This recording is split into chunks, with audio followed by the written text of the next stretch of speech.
It's the end of the month once again, so I'm here to round up a few hidden gems. As always, a lot of these are very recent too.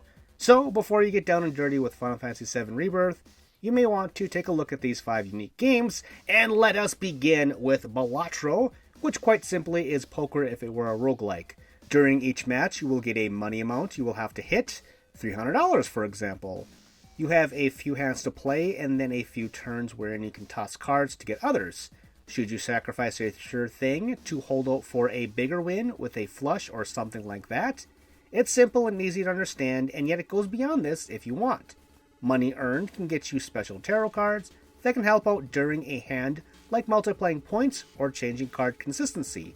It didn't immediately hook me, as I'm not crazy for poker, but is a nice twist for a roguelike. Next, Geometry Survivor. Ignore the name because this is not a Geometry Wars sequel or spin-off officially. It looks like those games, but the gameplay style and name are more a nod to Vampire Survivor. It isn't a twin-stick shooter, as your geometric ship instead auto-fires during roguelike matches. You gotta do your best to avoid enemies while collecting orbs to level up, so that you can upgrade your ship with new weapons. When you die, there will be another currency you can use to buy various things like permanent upgrades or new ships.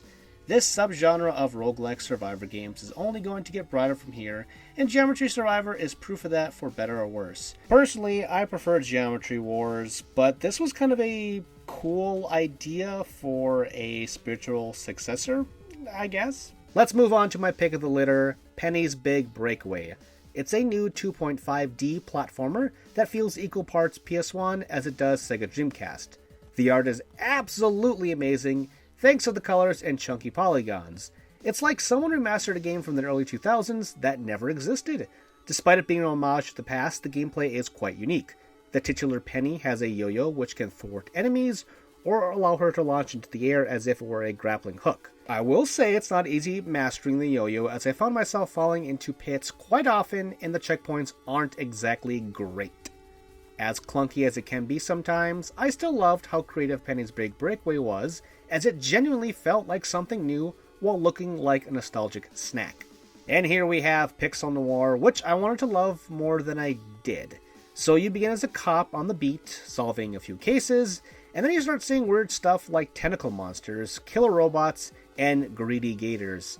I was getting into it until it slowed down a bit when you go to prison for a stint before coming out years later as a private detective.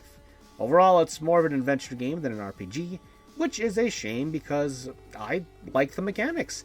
It was an active turn-based system like Mario RPG spliced with Parasite Eve. Everything about it screamed love me as if it were made for my taste, but I didn't think it all perfectly worked as a brilliant combo. Pixel Noir still is not bad for an indie RPG, and I look forward to more. Finally, we have Slave 0X, which is a sequel to a game from 1999 that I never played, and you know what? You probably never played it either. I can summarize this new game up simply.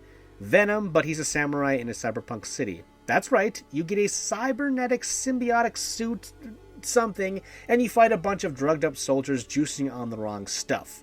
It looks and plays like a PS1 game akin to the Strider 2 port from arcades, which is a phenomenal game on its own, but this game also looks phenomenal, and it controls well too. I mean, just look at it!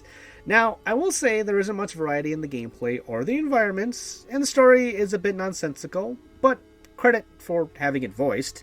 The artwork is the best part, but it's just cool this 1999 game got a sequel.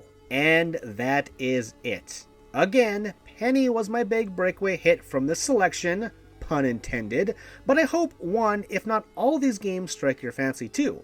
I think I did quite well with the variety this month, if I do say so myself. Anyway, as always, thank you for watching.